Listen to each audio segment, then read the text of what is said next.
Hello, my sexy muffins, and welcome back to another video. In this video, we are doing my review and my thoughts on season 2, the entertainment district of Demon Slayer. So let's get on to it. Disclaimer for previous seasons, plus the movie, which is part of season 2, but like 7 episodes of it. I watched it in movie format and all that. And disclaimer for season 2, the entertainment district, the train arc, and the possibly first episode of season 3. So let's get on to this, shall we? All right. This is going to have a lot of details of season 2, but I will try to keep it down so you can enjoy it yourself. Now let's get on to business. The first thing that happened in this god dang season was the trauma of Kyojiro. I think that's it. Rinku, the flame Hashira, dying. Like they just rip open that wound again right away. And I was mad. I was mad when I watched the first episode. Like, why do you have to throw salt in the room? And I literally watched it right after I was devastated of Rengoku dying in the movie slash first part of season 2, and it made me so upset. It made me so upset. And the trauma. This is a joke. It's not literally trauma, but it was very offensive. Now, then we get into where they're going to train and all that stuff. And Tanjiro goes sees Rengoku's brother, gives the message, gets in a fight with his dad, yada yada, speed over that. They start their training montage, which is so good. And all that good stuff. And it ends up with us meeting Tenjin. Tenjin is the Sound Hashira and also Fairy Daddy, and he has 3 wives. So he needs to get some girls to recruit to be undercovered in the adult industry stuff of W word houses to find his wives and get in contact with them and tell him about it. Unfortunately, Tenjin does not get the girl, and he smacks her on the butt because Tanjiro and just spank me, daddy. But anyways, Tanjiro, Inosuke, and Zenitsu, I think I'm saying that right, volunteer to go with him, and they end up going with him. And they basically cross-dress and do all that. But let's talk about Tenjin. Tenjin is a shinobi from a clan, and he left his clan and all that stuff way back and such to basically, oh, I'm sorry, brain fart. I haven't slept at all. Forgive me. And anyways, to be with his wives because he didn't want to end up becoming like his father and his other brother. So he's basically left the shinobi life behind and took his wives with him. His wives are Suma, I cannot say that is one that has an H, and Makio. Anyways, they're his 3 wives, and they adore him. And they go on missions with him and work alongside him in his Demon Slayer. And they gone undercover to find the possible upper rank demon, which there is an upper rank demon in this season. So the plot is that they haven't been in contact with him. He puts their safety above everyone else's in that regard, and it is very good. We love that about Tenjin. Tenjin is best husband in the world, and that he is always there for his wives. Beautiful, love it, good man. And that he even told them that he would always prioritize. Sorry, my tongue didn't work. Prioritize them ahead of the mission and stuff itself. And he also told them to, even though they are Kinoche, I can't say that word, don't ask me to. My tongue is not working. They are female ninjas, and they needed to always put the mission above everything else. So he basically told them to put themselves first, and then put the civilians first, and then worry about him last. Which, again, more points to him being one of the best male characters in the show. Not as good as Rengoku, though. So the plot is that they had to find them, and they end up running across what is her name? What is her name? Dake. I hope I'm saying that right. If I am not, I apologize. Dake, Daki. I might be saying it wrong. And she is basically one of the upper rank six demons. There's two of them. We'll get into that in a sec. Tinjin's backstory we basically touched on. And then okay, so back to the plot. They all start getting Zenetsu, I hope that I'm saying that right, ends up getting kidnapped and trapped into the obi of the rank 6 demon Daki. And in Inosuke and Tanjiro go to get him saved, but also to deal with the demon that's hiding out in Inosuke's house, which he's undercover because they're undercover as working girls. And that is how that goes. It does not end well, and Daki comes out to start to fight, and that's when Tanjiro gets involved, loses eventually. I won't go into detail so I don't spoil it for you. But Nezuko, that's the next topic. Nezuko's power has gone phenomenal, and she went into complete pharaoh mode with how fast she had to regenerate her body and how much damage she was taking. She almost wanted to eat a human, which is the first time she acted like that, and Tanjiro had to hold her back since her transformation into a demon. So her powers are developing, and she even has times where she goes feral. So her powers are developing amazingly. We'll get into more at the end of the end of this video. Anyways, her powers are getting stronger, and she was stronger than Daki, which is an upper rank 6 demon, which she's only been around for like a few years. So it is clear that Nezuko is becoming a very overpowered character, but in a very nice way that is very soothing to the touch. Love Nezuko's development. It is making her way more interesting. I thought she was going to be like very one note, just the little sister, but she's getting a lot of character development, and I love it. And she hasn't even said a word since she's been turned to demon, actually, in the show and not in memories and stuff. Anyways, let's get on to the next part, the fight scenes. Oh my god, the fight scenes. I love the fight. The choreography and animation for the fight scenes in this season. Chef's kiss.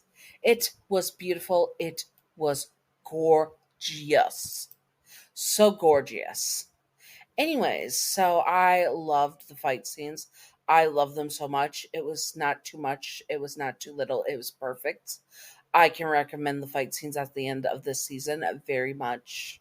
And now on to Dake. Dake was basically half of the upper 6 rank demon. She was the one that would be collecting bodies into her obe to feast on later, and she was also very manipulated by Muzan, which I liked. Muzan complimented her and used her emotions against her to manipulate her into following his orders. And she is only half of the upper 6 rank demon.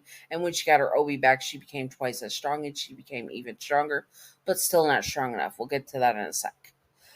She is very much a prima donna, but honestly, I love her character so much, and I love her brother's character so much. Speaking of it, he is very doting on his sister and a little bit insane, but we have to talk about the color on him. They are symptoms of the disease that Ume's mother had and that she was named after, aka Daki's human name.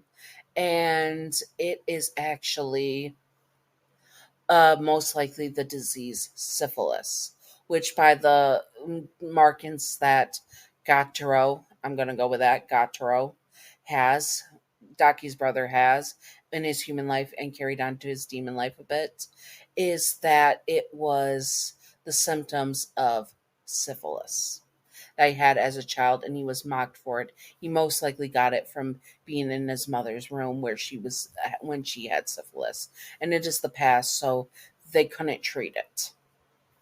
So, and their mother died. We're getting into backstories now, and basically, they have the most complex backstory for any of the upper rank demons so far, or any of that, where they actually show humanity even while they're demons, because they put the safety of their sibling above everything else in times of stuff, and always focus on that. And that is beautiful. They were written so well. I won't spoil everything about it, but that in the end, even though they were arguing at the end, they finally realized what happened and how they reconciled in the afterlife. And instead of Umi going into the light, she went with her brother into the burning sensation of HE double hockey sticks. And that was, she was always going to be his sister no matter what, and took all the blame once the chips were down, and just wanted to stay with her brother. And that is a sibling bond that was so good. But also I love the parallel that if Tanjiro was turned into a demon as well, he could have very, Nezuko and him could have very been like um Daki and her brother. So the contrast between them not being like that, but it could have been an easy path, is a great contrast for it, and also shows how the show could have gone way different, but also how it improves, and that Tanjiro is way different from them, and he would trust the Demon Slayers to behead him. And their backstory is sad. They were basically in the slums areas of the entertainment district. His sister had to go working as a working girl right away, and she defended herself and then was burned to a crisp. I can't say the other words. And then her brother got revenge, but he did not, could not let his sister pass away, and he meets a demon, Doma, who is upper rank 2, I think, upper rank 2, and he turns them into demons, which Gachiro would, obvious, back to Gachiro before I forget, I almost forgot. And also his mental health, where it's deteriorating a bit, and also his body shape and stuff, are also other signs that could be, but mainly the mental health issues, because you really get your brain eaten away at with, I think, I'm not 100% sure, but it does cause mental stuff issues, which could have been how Gachiro had those severe issues and was sounding very unstable in the show. So that I love that so much of his character could have been from the backstory of him getting a disease from utero. And that is good writing right there. That is good writing. I don't think a lot of people have noticed that, but that is good writing. Very, very good. And also his love that he has for his sister, that he would always protect her as much as he can, as a demon and as a human. And it was just beautiful. I loved it. And the last episode made me cry, to be honest, like punch me in the feels. Like the end of the Mukan, whatever, train thing arc, I cried at that. This show has made me cry so much more than a lot of other stuff this year so far, and it's only June. Come on. Goodness gracious. And I love how they reconciled it in the end and went into the fiery place. So when they were reborn, she promised to always be his sister, which is beautiful, even though they had their issues. And she was a prima donna be all. And we Witchy Bee, she was a prima donna Witchy Bee, and we all know it, but I still love her. She could step on me and I would thank her. And Gachiro, hear me out. Okay, disclaimer. They have the physical body of adults, and they're over 113 years old. They only age back down when they turn human in the afterlife, because that's where they had their souls before their souls were gone. I am not simping over them and the form of children. They have adult bodies and have done adult things, like being working in a adult fun time house and working as debt collectors and stuff. This is not, when they are in their, when they go into the afterlife and they're in their younger forms, that is disgusting. I would never touch them ever. So I just want to disclaimer that, so no one goes into the comments saying, oh, well, they're technically 13. No, they have physical adult bodies. A lot of demons end up having their bodies aged up when they are demons. And then when they pass away, into the afterlife, they take on younger forms. That's what it usually is. Thank you. And because we do not condone the attraction to children. If you are attracted to children and you're on my channel, get the frick out. I do not have time for people that want to do things to children. You are gross and you are wrong. Get out. Thank you. Anyways, so last thing before I finish this up and what led up to season three is Tanjiro's power development. He's actually progressing very good, and you see a lot of training in the montages and stuff. So it's very well that Tanjiro, yes, is a little bit overpowered in some scenes, but he's earning that overpower. Now the only one who can be overpowered this quickly and without a lot of montages and stuff that could pull it off is Ichigo Kurosaki from Bleach. 100%. Ichigo Kurosaki from Bleach pulls that fast overpower stuff off easily. And that's the only one I have seen been able to do it. Everyone else, it just seems too much overpowered and like they're like the Superman Clark Kent character where he's overpowered and the only thing can beat him is a green rock. Like seriously, it doesn't make any sense. But before I forget, Doma, that when they turned them and then they go to the Infinity Castle, I've been spoiled. My partner spoiled it for me and showed me the Infinity Castle, and we watched the first half where we meet the upper rank 6 demons in the, well, upper rank 5 because 6 is unalived, and we meet them in season 1 episode 1. I love all of them. Their designs are amazing. They're obviously main character vibes.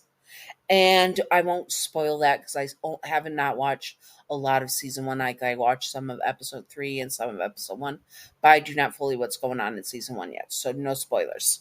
I mean season 3 yet. No spoilers. Anyways, my overall thoughts about this. I love it. I get why Demon Slayer has so much hype that it does. It is chef's kiss. I love it. I hope that you all enjoyed this. And if you want to watch Demon Slayer yourself, the best bet for you is to get Crunchyroll.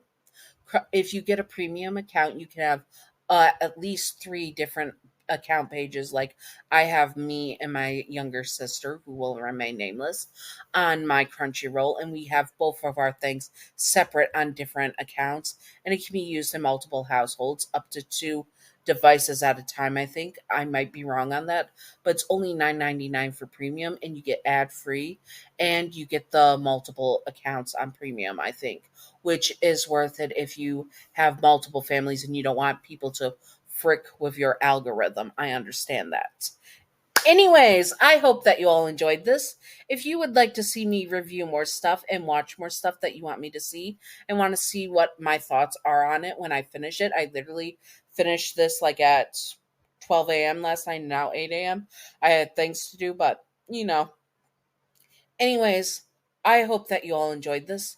Again, if you want me to see more raw reactions and stuff, I will do them the best that I can and give you the information. So no, I have not watched the new episode of Hell of a Boss.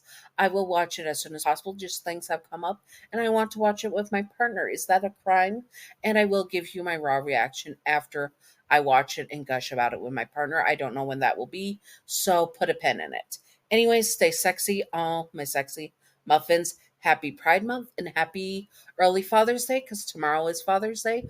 Also, I got the draft done. I got to record William Afton from FNAF movie as the Saturday's Father's Day special. So that will be out sometime today. Anyways, I hope that you all enjoyed and stay sexy on my sexy muffins. Bye bye. Secret outro time, secret outro time, secret outro time, secret outro with baseball bat. Welcome to the secret outro, and the secret outro question of the day is: if you watch season 2 Entertainment District of Demon Slayer, what was your favorite demon or favorite character out of the whole show?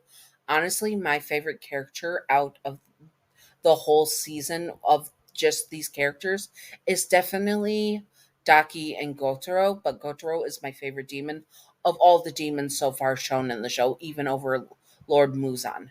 So, anyways, I hope that you all enjoyed this and stay sexy on my sexy muffins. Happy Pride Month and happy early Father's Day. Bye bye.